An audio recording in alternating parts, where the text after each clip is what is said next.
नमस्कार प्यारे बच्चों, अर्थशास्त्र की इस कक्षा में आप सबका स्वागत है।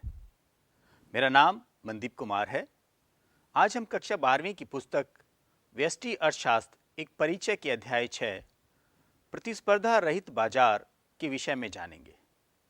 इस अध्याय में हम पूर्ण प्रतिस्पर्धी बाजार की संरचना तथा प्रतिस्पर्धा रहित बाजार, एकाधिकार, एकाधिकारी प्रतिस्पर्धा तथा अल्पाधिकार बाजार संरचनाओं का अध्ययन करेंगे। बाजार संरचना का अर्थ है एक ऐसी व्यवस्था जहां क्रेता तथा विक्रेता एक साथ मिलकर वस्तुओं और सेवाओं का लेन देन करते हैं। किसी उत्पाद या वस्तु के लिए बाजार से अभिप्राय ऐसे संपूर्ण क्षेत्र से है जहां उस वस्तु के क्रेता और विक्रेता उपस्थित हैं तथा जहां एक ऐसी स्वतंत्र व्यवस्था है कि संपूर्ण क्षेत्र में वस्तु की एक ही कीमत विद्यमान होती है। कोई फर्म प्रतिस्पर्धी है या नहीं, यह अनेक कारकों से निर्धारित होती है, जैसे कि पहला, किसी वस्तु के उद्योग में फर्मों की संख्या। दूसरा, उत्पाद की समरूपता। तीसरा, बाजार का ज्ञान। तथा चौथा, फर्म द्वारा बाजार में प्रवेश करने अथवा बाहर निकलने की स्वतंत्रता। इन्हीं अभिलक्षणों के आधार पर विशेष तौर पर प्रतिस्पर्धा के स्तर के रूप में एक बाजार को पूर्ण प्रतिस्पर्धा वाला बाजार तथा अपूर्ण प्रतिस्पर्धा वाला बाजार, जिसके अंतर्गत एकाधिकार, अल्पाधिकार तथा एकाधिकारिक प्रतिस्पर्धा वाले बाजार आते हैं, के रूप में वर्गीकृत किया जाता है। अपूर्ण प्रतिस्पर्धा बाजार को प्रतिस्पर्धा रहित बाजार ही कहते हैं। प्रतिस्पर्धा रहित बाजार को जानने से पहले हमें यह जानना होगा कि पूर्ण प्रतिस्पर्धी बाजार की संरचना कैसी होती है। पूर्ण प्रतिस्पर्धी बाजार की संरचना। एक पूर्ण प्रतिस्पर्धी बाजार की संरचना एक ऐसे बाजार के समान होती है जहां इन शर्तों को पूरा किया जाता है। पहला, उद्योग विखंडित होता है तथा जहां फर्म और वस्तु के उपभोक्ताओं की बड़ी संख्या होती है। सभी फर्मों के सम्मिलित कुल उत्पाद की तुलना में एक फर्म के द्वारा विक्रय किए जाने वाला उत्पाद का अंश इतना छोटा होता है कि बाजार की कीमत का कोई प्रभाव नहीं डाल पाता। इसी प्रकार प्रत्येक उपभोक्ता द्वारा खरीदी गई मात्रा सम्मिलित रूप से सभी उपभोक्ताओं द्वारा खरीदी गई मात्रा की तुलना में इतनी कम होती है कि वह बाजार कीमत को प्रभावित नहीं कर पाता। दूसरा, पूर्ण प्रतिस्पर्धी बाजार में फर्मों के प्रवेश अथवा उसे बंद कर रोक देने में किसी प्रकार की कोई बाधा नहीं होती, अर्थात फर्म के प्रवेश एवं बहिर्गमन की स्वतंत्रता होती है। असामान्य लाभ की स्थिति में विद्यमान फर्मों से प्रतिस्पर्धा करने के लिए बाजार में प्रवेश करने अथवा हानि की स्थिति में बाजार से बहिर्गमन करने के लिए फर्मों को कोई नहीं रोक सकता है। तीसरा है, फर्म समरूप या सजातीय उत्पादों का उत्पादन करती है। किसी उद्योग में प्रत्येक फर्म के द्वारा उत्पादित वस्तु तथा अन्य फर्म के द्वारा उत्पादित वस्तु में कोई विशेष अंतर नहीं होता है। इसका अर्थ यह हुआ कि उपभोक्ता सभी इकाइयों को एक जैसा ही समझता है, भले ही उनका उत्पादन किसी भी फर्म द्वारा किया गया हो। किसी एक फर्म द्वारा उत्पादित वस्तु किसी भी रूप में दूसरी फर्म द्वारा उत्पादित वस्तु से भिन्न नहीं होती है। इसी से कीमत प्रतिस्पर्धा उत्पन्न होती है। और चौथा है, फर्मों एवं उपभोक्ताओं दोनों को निर्गत, आगत और उनकी कीमतों की पूर्ण जानकारी या सूचना होती है। फर्म को प्रौद्योगिकी एवं विनिर्माण प्रक्रिया में सुधार की पूरी जानकारी होती है, जबकि उपभोक्ताओं को फर्म की कीमतों की जानकारी होती है। आइए हम प्रतिस्पर्धा रहित बाजार की संरचना के बारे में जानते हैं। आज की इस कक्षा में हम ऐसी बाजार संरचनाओं के बारे में जानेंगे जहां पूर्ण प्रतिस्पर्धा का अभाव है, जिन्हें हम प्रतिस्पर्धा रहित बाजार भी कहते हैं। हम ऐसी बाजार संरचनाओं के बारे में चर्चा करेंगे जिनमें पूर्ण प्रतिस्पर्धा की चारों शर्तों में से एक या एक से अधिक शर्त पूरी नहीं होती है। ऐसी स्थिति में बाजार संरचना तीन तरह की हो सकती है। पहली, एकाधिकार। जिस बाजार संरचना में फर्मों के लिए बाजार में प्रवेश पर प्रतिबंध हो, तो बाजार में एक ही फर्म हो सकती है। ऐसा बाजार जिसमें एक फर्म होती है तथा क्रेता अधिक संख्या में होते हैं, एकाधिकार कहलाता है। दूसरी बाजार संरचना ऐसी हो सकती है जिसमें फर्मों के लिए बाजार में प्रवेश कठिन होता है तथा जिस बाजार में बड़ी फर्मों की थोड़ी संख्या होती है, इसे अल्पाधिकार कहते हैं। तीसरे प्रकार की बाजार संरचना एकाधिकारी प्रतिस्पर्धा होती है। इसमें एक फर्म द्वारा उत्पादित वस्तुओं को दूसरी फर्म द्वारा उत्पादित वस्तुओं से अलग किया जा सकता है। इसका अर्थ है कि फर्मों द्वारा उत्पादित वस्तुएं एक दूसरे के निकट स्थानापन्न वस्तु तो होती हैं, परंतु एक दूसरी वस्तु की पूर्ण स्थानापन्न नहीं होती है तथा ऐसी बाजार संरचना में क्रेता तथा विक्रेताओं को बाजार का पूर्ण ज्ञान नहीं होता है। ऐसी बाजार संरचना एकाधिकारी प्रतिस्पर्धा कहलाती है।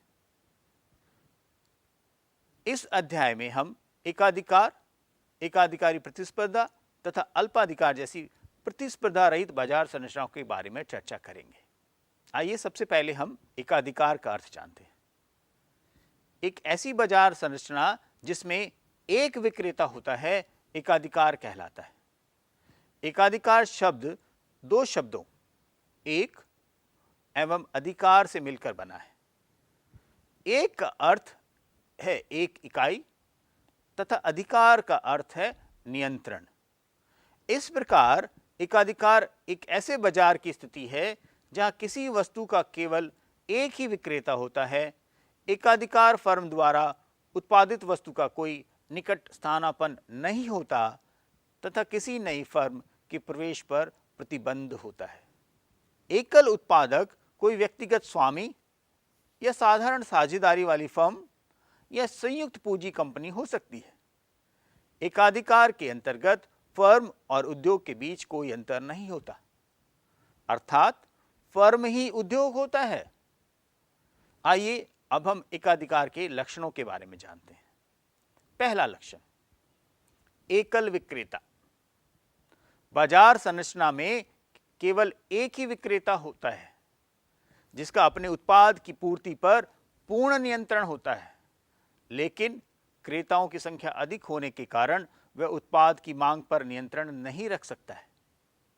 दूसरा, कोई निकट स्थानापन्न वस्तु नहीं होती। उत्पाद का कोई निकट स्थानापन्न नहीं होता है। क्रेता को उस वस्तु विशेष की संतुष्टि प्राप्त करने के लिए या तो उत्पाद खरीदना होगा या फिर उससे वंचित हो जाना होगा। तीसरा, उत्पाद की कीमत पर नियंत्रण।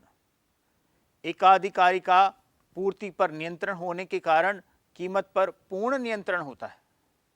एकाधिकार में विक्रेता कभी कभी कीमत विभेद को अपनाकर अलग अलग उपभोक्ताओं के लिए अलग अलग कीमतें निर्धारित कर सकता है। एकाधिकारी को वस्तु की पूर्ति पर पूर्ण नियंत्रण तथा कीमत निर्धारण की असीमित शक्ति प्राप्त होती है, लेकिन इन दोनों शक्तियों का प्रयोग वह एक साथ नहीं कर सकता। या तो वह पूर्ति को सीमित करके बाजार की कीमत निर्धारित होने देगा या कीमत स्वयं निर्धारित करके पूर्ति को खुला छोड़ देगा। चौथा, नई फर्म के प्रवेश पर प्रतिबंध।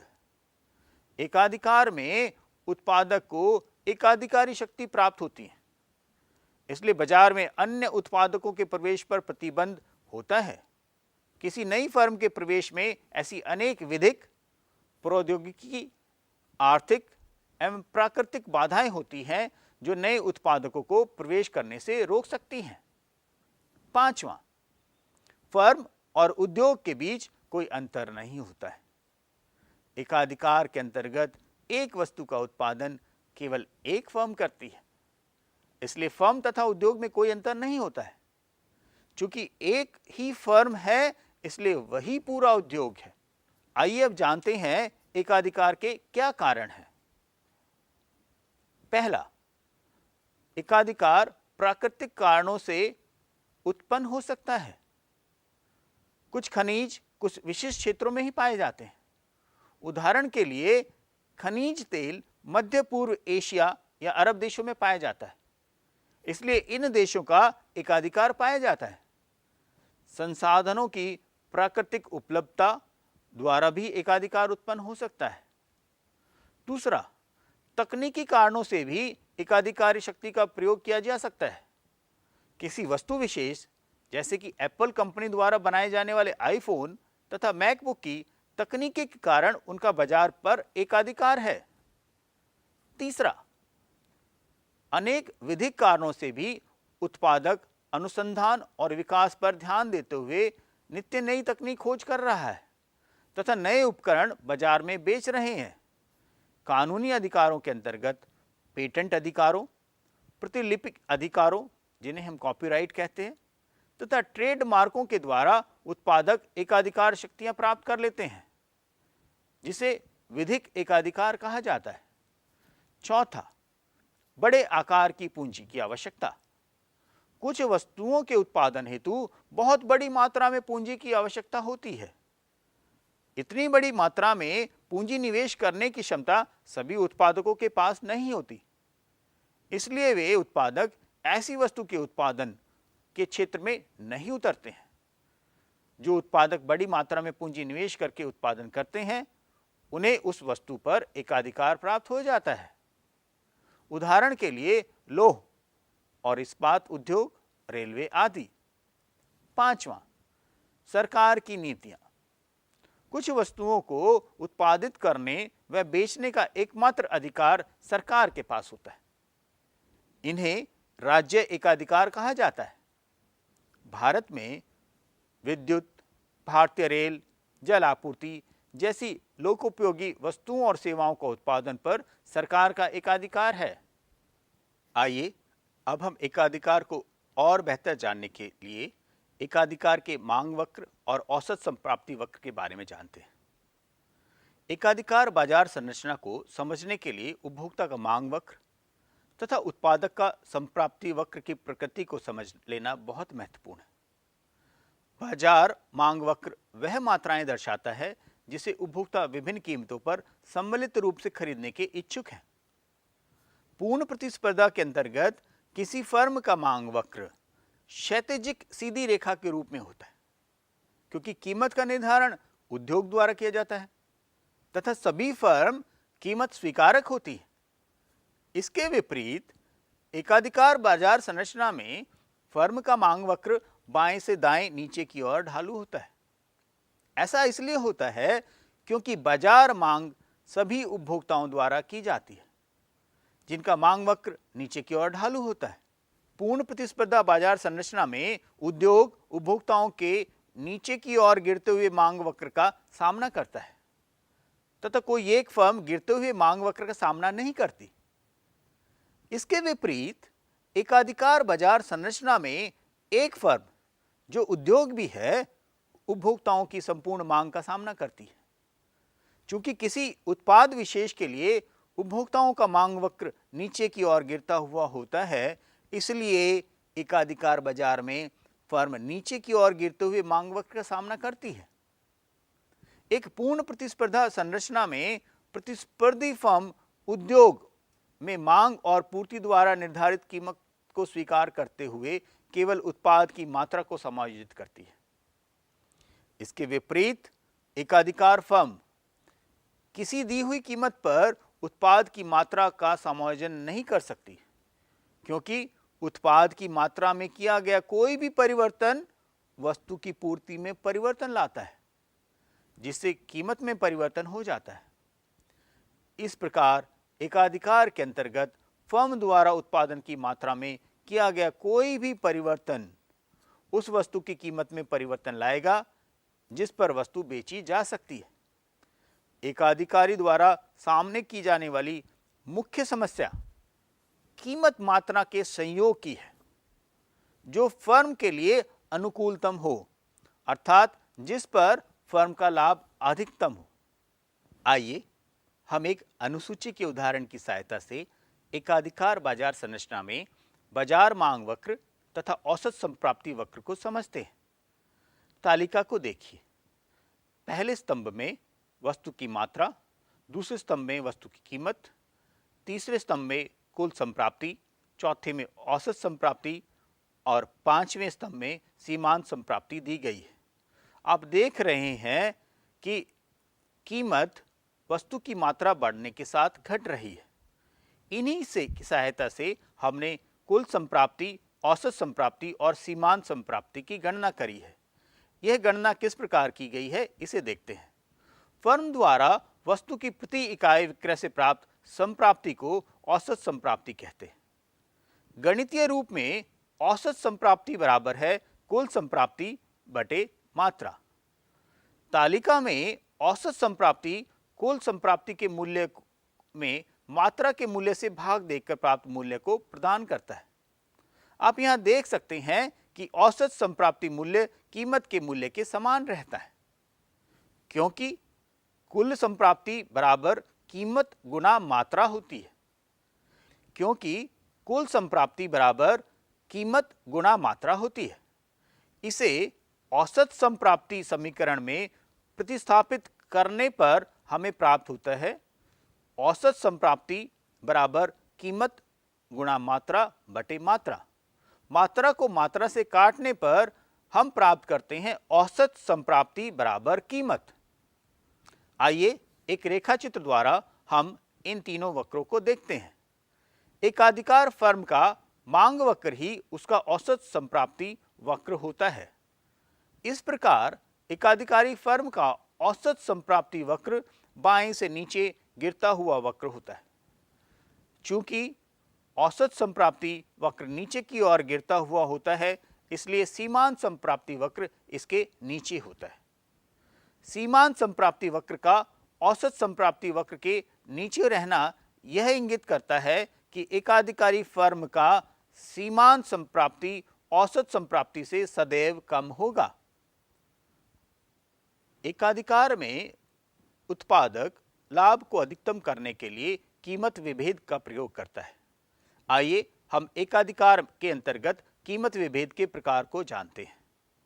एकाधिकारी का वस्तु की कीमत निर्धारण मांग एवं पूर्ति से जुड़े हुए निर्णयों पर नियंत्रण होता है, जिसके चलते एकाधिकारी ऐसी कीमत निर्धारित करने में सफल हो जाता है कि वह अपने लाभ को अधिकतम कर सके।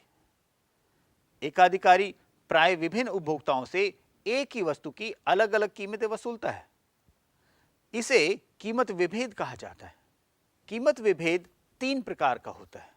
चित्र में देखिए, पहला व्यक्तिक, दूसरा भौगोलिक और तीसरा उपयोग के आधार पर। आइए इन्हें विस्तार से समझते हैं। विभिन्न व्यक्तियों से एक ही वस्तु या सेवा की अलग अलग कीमत वसूलना व्यक्तिक कीमत विभेद कहलाता है। अलग अलग कीमतें उपभोक्ताओं के आय के स्तर एवं किसी वस्तु को क्रय करने की उसकी इच्छा को ध्यान में रखकर वसूली जाती है। दूसरा भौगोलिक। ऐसा कीमत विभेद उस समय उत्पन्न होता है जब एकाधिकारी अलग अलग भौगोलिक क्षेत्रों से उपभोक्ताओं से अलग अलग कीमत वसूलता है। ऐसा कीमत विभेद उसी अवस्था में संभव है जब दोनों बाजारों के बीच भौगोलिक बाधाएं इतनी अधिक प्रबल हों कि एक स्थान का उपभोक्ता उस कीमत पर खरीदी गई वस्तु को दूसरे बाजार में ना बेच सके। तीसरा उपयोग के आधार पर।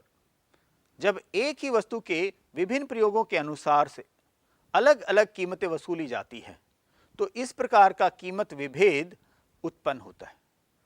उदाहरण के लिए, जब बिजली पूर्ति करने वाली कंपनी विभिन्न श्रेणी के उपभोक्ताओं को अलग अलग दरों से बिजली बेचती है, जैसे कि घरेलू उपभोक्ताओं से बिजली की दर नीची तथा रेलवे के लिए सबसे ऊंची होती है। ऐसा कीमत विभेद उस स्थिति में भी उत्पन्न होता है जब एक ही उपभोक्ता से अलग अलग समय पर अलग अलग कीमतें वसूली जाती है। इसे पीक लोड कीमत निर्धारण कहा जाता है। पूर्ण प्रतिस्पर्धा के साथ एकाधिकारी की तुलना। इन बिंदुओं पर एकाधिकार एवं पूर्ण प्रतिस्पर्धा बाजार के बीच अंतर को स्पष्ट किया जा सकता है। पहला, उत्पादन एवं कीमत का निर्धारण। पूर्ण प्रतिस्पर्धा के अंतर्गत कीमत औसत लागत के बराबर होती है। जो कि संतुलन उत्पादन स्तर पर सीमांत लागत के बराबर होती है, किंतु एकाधिकार के अंतर्गत कीमत सदैव सीमांत लागत से अधिक होती है। यह औसत लागत के बराबर, कम या अधिक हो सकती है। दूसरा, उत्पादक संतुलन।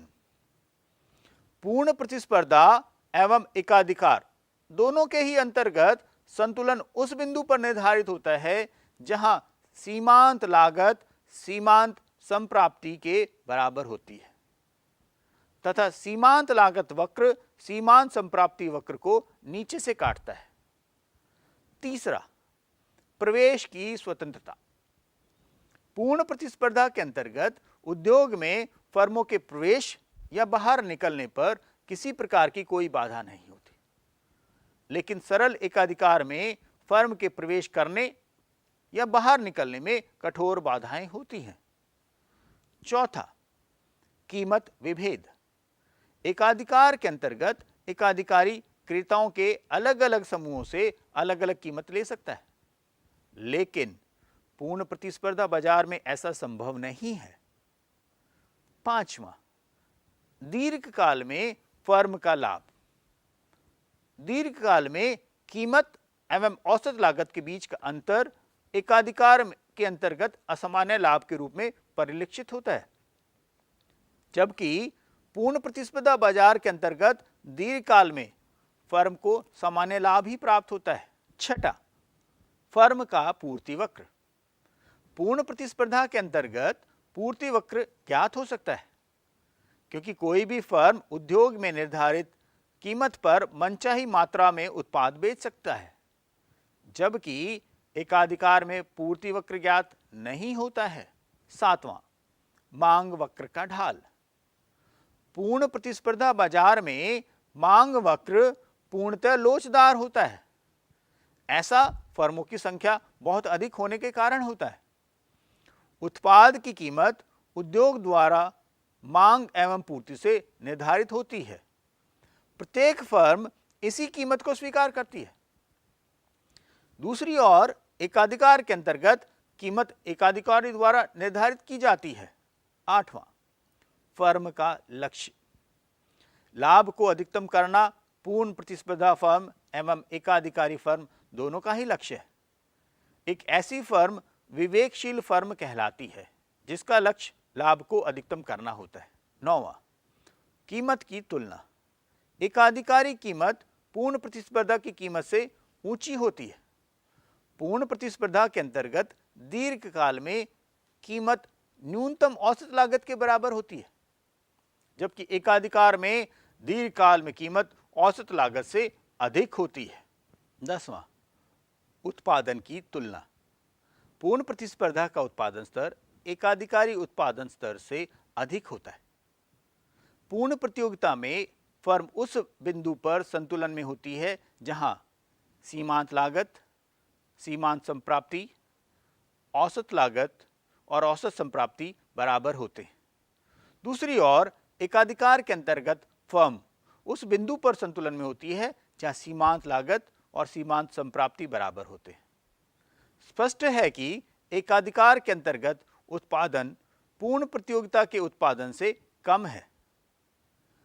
इस चर्चा के साथ आज की कक्षा को हम यहीं समाप्त करेंगे। आज हमने पूर्ण प्रतिस्पर्धी बाजार की संरचना, प्रतिस्पर्धा रहित बाजार, एकाधिकार का अर्थ, लक्षण तथा कारणों के विषय में विस्तार से जाना। साथ ही हमने एकाधिकार के अंतर्गत बाजार मांग वक्र, औसत संप्राप्ति वक्र, एकाधिकार एवं पूर्ण प्रतिस्पर्धा के बीच अंतर तथा एकाधिकार के अंतर्गत कीमत विभेद के प्रकार को भी समझा। अगली कक्षा में हम एकाधिकारी प्रतिस्पर्धा तथा अल्पाधिकार जैसे प्रतिस्पर्धा रहित बाजार संरचनाओं के बारे में चर्चा करेंगे। तब तक के लिए